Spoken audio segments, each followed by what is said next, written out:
আসসালামু আলাইকুম। বাংলা সংবাদে সবাইকে স্বাগত জানাচ্ছি। আমি চিন্তিয়া হক। শুরুতেই সংবাদ শিরোনাম। শান্তি, সংস্কৃতি ও মানবতার চর্চায় বিশ্বাসী বাংলাদেশ, বলছেন প্রধান উপদেষ্টা।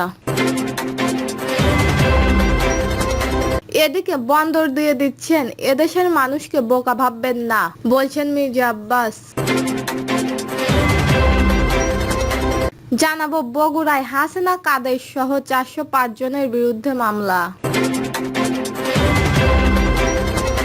এবং সর্বশেষ জানাবো দুদকের মামলায় তারেক রহমান ও জোবাইদুর রহমানের খালাস। শুনছিলেন সংবাদ শিরোনাম, এবারে বিস্তারিত। শান্তি, সংস্কৃতি ও মানবতার চর্চায় বিশ্বাসী বাংলাদেশ, বলছেন প্রধান উপদেষ্টা। জাতিসংঘের শান্তি রক্ষা মিশনে বাংলাদেশের সক্রিয় অংশগ্রহণ বিশ্বের শান্তি ও স্থিতিশীলতা প্রতিষ্ঠার প্রতি দেশের অবিচল অঙ্গীকারের এক উজ্জ্বল দৃষ্টান্ত বলে মন্তব্য করেছেন প্রধান উপদেষ্টা ডক্টর মোহাম্মদ ইউনূস। বাংলাদেশের শান্তি, সংস্কৃতি, সহনশীল ও মানবতার চর্চায় বিশ্বাস করে বলে মত দেন তিনি। প্রধান উপদেষ্টা বলেন, আমি আশা করি আমাদের শান্তি রক্ষাকারী তাদের পেশাগত উৎসর্গতা, অসাধারণ সাহস, মানবতা, আত্মত্যাগ ও সততার মাধ্যমে বিশ্বের শান্তিপ্রিয় জাতি হিসেবে বাংলাদেশের ভাবমূর্তি আরও উজ্জ্বল করবে। জাতিসংঘের সদর দপ্তরের দিবসটি উপলক্ষে একাধিক কর্মসূচির আয়োজন করা হয়েছে। এর মধ্যে রয়েছে মহাসচিবের নেতৃত্বে পুষ্পস্তবক অর্পণের মাধ্যমে 1948 সাল থেকে প্রাণ হারানো 4400 জনের বেশি শান্তিপ্রিয়দের প্রতি শ্রদ্ধা নিবেদন, যাদের মধ্যে গত এক বছরে প্রাণ হারিয়েছে 57 জন। বাণীতে গত বছরের জুলাই অভ্যুত্থানে ও পরবর্তী সময়ে দেশের স্বতন্ত্র বাহিনী ভূমিকা উল্লেখ করে প্রধান উপদেষ্টা বলেন, তারা দেশের মানুষের পাশে দাঁড়িয়ে দেশ ও শান্তি ও স্থিতিশীলতা বজায় রাখার ক্ষেত্রে এক প্রতীকী দৃষ্টান্ত স্থাপন করেছেন। অধ্যাপক ইউনূস আরও বলেন, আমি দৃঢ়ভাবে বিশ্বাস করি শান্তি রক্ষা মিশনে আমাদের অভিজ্ঞ সশস্ত্র বাহিনী ও পুলিশ সদস্যরা সংঘাত প্রতিরোধ, বেসামরিক নাগরিকের সুরক্ষা, মানবাধিকার নিশ্চিতকরণ এবং শান্তি প্রতিষ্ঠানের জন্য নিরসন প্রচেষ্টা চালিয়ে যাবেন।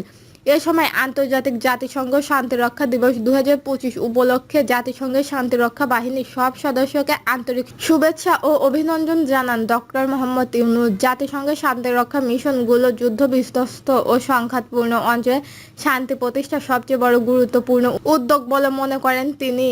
1988 সালে প্রথম শান্তিরক্ষা মিশনে অংশগ্রহণ করে বাংলাদেশ আজ বিশ্বের অন্যতম বৃহৎ শক্তিশালী বাহিনী প্রেরণকারী দেশ হিসেবে প্রতিষ্ঠিত হয়েছে। অধ্যাপক ইউনূস বলেন, আমাদের শান্তিরক্ষা বাহিনী বিভিন্ন সংঘাত কবলিত দেশে শান্তি বজায় রাখা ও জরুরি মানবিক সহায়তা প্রদানে নিঃস্বার্থভাবে কাজ করে চলেছে। তাদের দক্ষতা ও নিষ্ঠা সংঘাত পীড়িত অঞ্চলে বেসামরিক জনগণের আস্থা অর্জন করেছে এবং আন্তর্জাতিক পরিসরে বাংলাদেশের মর্যাদা আরও উচ্চতায় তুলে ধরেছে।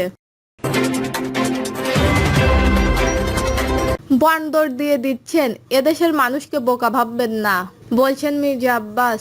চট্টগ্রাম বন্দর বিদেশিদের হাতে তুলে দেওয়া নিয়ে সমালোচনা করেছেন বিএনপি স্থায়ী কমিটির সদস্য মির্জা আব্বাস। অন্তর্বর্তী সরকারকে উদ্দেশ্য করে তিনি বলেন, চট্টগ্রাম বন্দর দিয়ে দিচ্ছেন, উনি বলেছেন ভালো মানুষের হাতে দিতে হবে। আমরা বুঝি আপনারা কি করছেন, এদেশের মানুষকে বোকা ভাববেন না। মির্জা আব্বাস আরও বলেন, স্টারলিংক ছাড়া চলেছি, ওয়াইফাই ছাড়া চলেছি, দেশ ভালোই ছিল। স্টারলিংক আনছেন কার জন্য? আনছেন আকরান আর্মির জন্য। করিডর কার জন্য? এখান দিয়ে আকরান আর্মির মাল মশলার জন্য। সেন্ট মার্টিন কার জন্য? বিদেশিদের হাতে তুলে দেওয়ার জন্য। কিন্তু একজন তরুণ বেঁচে থাকলেও দেশের ভৌগোলিক অখণ্ডতা বিঘ্নিত হতে দেবে না। কেউ কেউ বলেছেন বাংলাদেশের মানচিত্র পরিবর্তিত হবে। আমি জানতে চাই কি ধরনের পরিবর্তন হবে, ছোট না বড় হবে? অন্তর্বর্তী সরকারের সমালোচনা করে মির্জা আব্বাস বলেন, গণঅভ্যুত্থানে অনাকাঙ্ক্ষিত আস্থার একটি প্রতীক ছিল সরকার, কিন্তু 9 মাসের কার্যক্রমে আমরা কিচ্ছু দেখতে পাইনি, শুধু পেয়েছি অবজ্ঞা। এদেশের মানুষকে সরকার অবজ্ঞা করেছে। এই সরকারের মধ্যে যারা আছেন, আমি বলি এই সরকারের ঔপনিবেশিক সরকার, এই সরকারের মধ্যে যারা আছে অর্থাৎ 90% এদেশের নাগরিক নয়। তিনি বলেন, আন্দোলন করে ছাত্র জনতা আর ওনারা ঘাড়ে চেপে বসেছেন, আমাদের ঘাড়ে চেপে বসেছে। ওনারা বললেন সংস্কার করে নির্বাচন করবেন। এই 9 মাসে যা পারেননি 9 বছরেও পারবেন না, 90 বছরেও তা পারবেন না। অন্তর্বর্তী সরকারকে উদ্দেশ্য করে মির্জা আব্বাস বলেন, এই দেশের জনগণের কাছে ক্ষমা চেয়ে একটি ব্যবস্থা করতে হবে। কি ব্যবস্থা করবেন সেটা আপনারাই ভালো জানেন। তিনি বলেন, আমি একটা মিটিংকে প্রশ্ন করেছিলাম, সেন্ট মার্টিন সাজেকে কি হচ্ছে, এটা একটি সরকার আমাদের কাছে স্পষ্ট করুক। আজও সরকার স্পষ্ট করেনি। আজকে করিডর নিয়ে কথা হচ্ছে, করিডরের লাভ কি লস কি সেটা দেখার দরকার নেই। আমরা যেমন ছিলাম তেমন থাকতে চাই, এর চেয়ে বেশি কিছু আমাদের দাবি নেই। করিডোরের কোনো প্রশ্নই আসে না। অন্তর্বর্তী সরকারকে সমালোচনা করে তিনি বলেন, ওদের কাজকর্ম কথাবার্তা দেশপ্রেমিক মানুষের মনে ভীততা সঞ্চয় করে।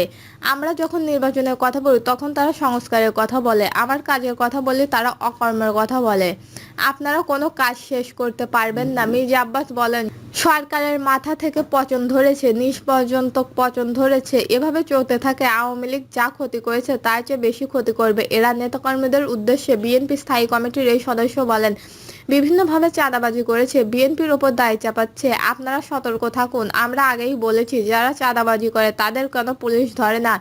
মির্জা আব্বাস বলেন, তরুণদের এই আন্দোলন আমাদের দারুণভাবে আন্দোলিত করেছে। এই বয়সে আমরা এরশাদের বিরুদ্ধে আন্দোলন করে, শেখ হাসিনার বিরুদ্ধে আন্দোলন করে, বেগম খালেদা জিয়া 3বারের প্রধানমন্ত্রী করেছিলাম। আপনারাও তারেক রহমানের নেতৃত্বে আবারও দেশের গণতন্ত্র ফিরিয়ে আনতে পারবেন। বগুড়ায় হাসিনা কাদের সহ 405 জনের বিরুদ্ধে মামলা।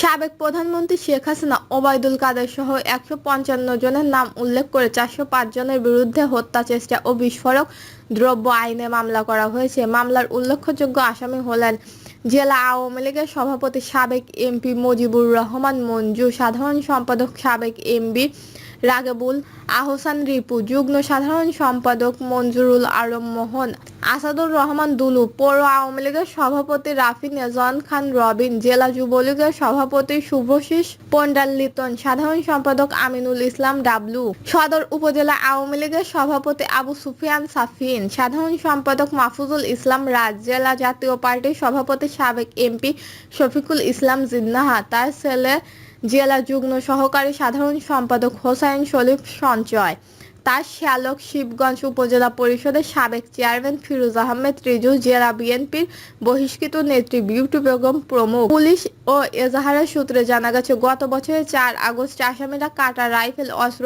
ককটেল, হাতবোমা, লাঠিসোঁটা নিয়ে বৈষম্য বিরোধী ছাত্র আন্দোলনে অংশগ্রহণকারীদের ওপর হামলা করেন। তারা গুলিবর্ষণ করেন। বগুড়া শহরের নিশিন্ধারা উত্তরপাড়ায় পলাশ মিয়ার ছেলে নয়ন মিয়ার শরীরের বিভিন্ন স্থানে লেগে গুরুতর জখম হয়।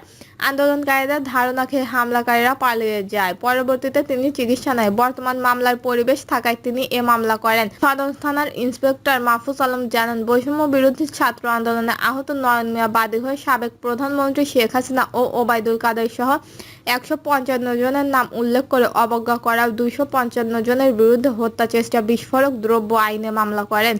আসামিদের গ্রেপ্তারের অভিযান চলছে।